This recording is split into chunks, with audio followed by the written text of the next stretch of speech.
idea here. Not really that new, but I've done it before in other classes. And I want to give you a shot at this. You don't have to turn anything in.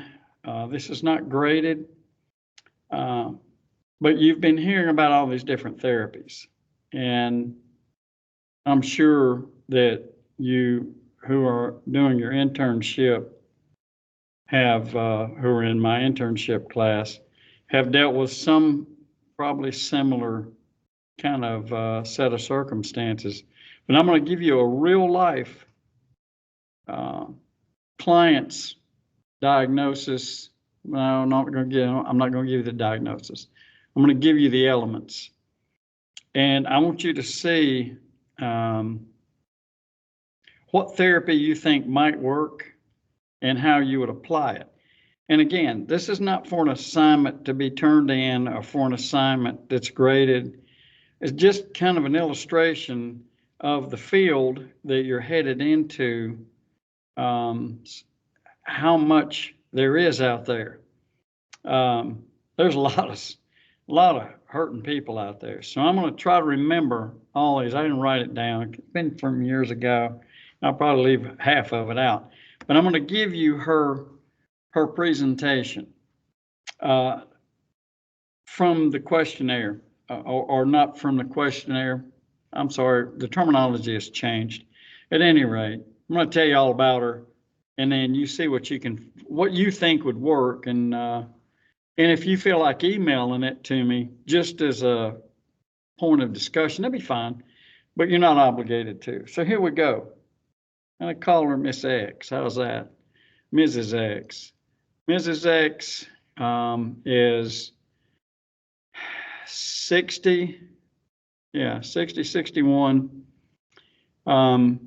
Her trouble started with her oldest son when he was preteen. What we call middle school now, starting junior high school. Back then you started that seventh, eighth, and ninth was junior high school. And obviously that's changed. So this is a seventh grader, and actually had a history even prior to that of misbehaving, but began to exhibit not bizarre behaviors so much as just not acceptable behaviors. Refusal to accept authority, but not rebelling against it, just not doing it. And then it progressed and advanced as he went through his teen years, and he once stated to her that his goal was to be in the mafia. So how true that turned out to be, by the way. His behaviors did become rather bizarre, and there was obviously some mental thing going on. And he progressed through the what you would expect him to progress through till he wound up in prison for what many say was hauling drugs for the mafia. He was a mule, and he got caught. He tried to escape prison, and that exacerbated everything. And then he finally got out. He wasn't out long, and he got caught with, I think it was about 100 grand worth of cocaine over in Tennessee. So this is her beginning of her troubles. At the seventh grade level, probably prior to that, a son who's misbehaving. Now, during that early period of time, she had a second son, and he was born minus a jawbone, so that his face was collapsed on one side. They went through multiple surgeries, experimental surgeries. They even took a toe bone out of one of his feet and tried to make a jawbone out of it. They did a lot of stuff, this poor kid. And of course, he suffered the slings and arrows of what other children offered him, making fun of him. I remember her saying that he often was called crooked face. Children can be very cruel. And his self-esteem didn't exist. It did. It was beyond the scope of low. So she's dealing with this child's physical and mental disruptions, her older son who was doing his thing, and then you had 3 sons and a daughter, had a 4th son, and at the age of 4, he died of leukemia. So a lot of stuff going on in this lady's life. Never ever did she voice any suicidal intent.